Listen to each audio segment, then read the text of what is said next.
Update muna tayo mga kasuiti sa trabaho namin, sa aming ginagawa mga kasuiti.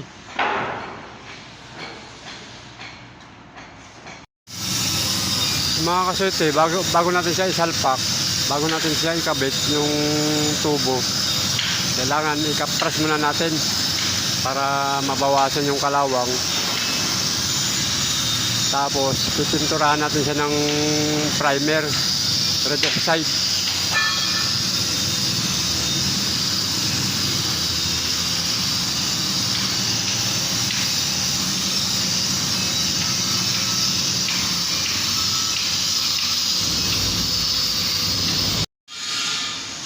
Ayan po yung nabuo namin nung nakarang linggo. Mahaba po yan mga kasuiti.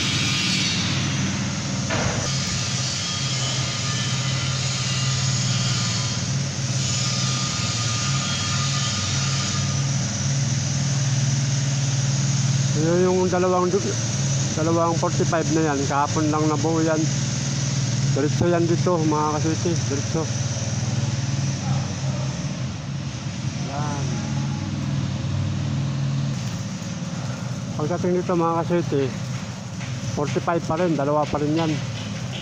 Diretso naman yan doon. Yan, may abang kami doon na botas, doon sa may slab. Doon namin palulusutin yan yung dalawang tubo.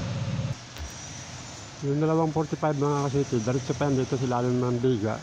Diretso dito sa butas niyan. Ayan.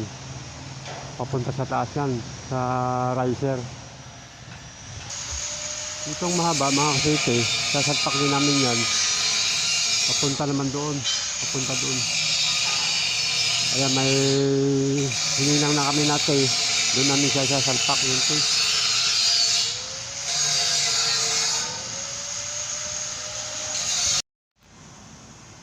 So yun lang mga kasuiti, at i-update ko kayo sa susunod namin na gawa. So, maraming salamat sa inyo mga kasuiti. God bless sa inyong lahat mga kasuiti.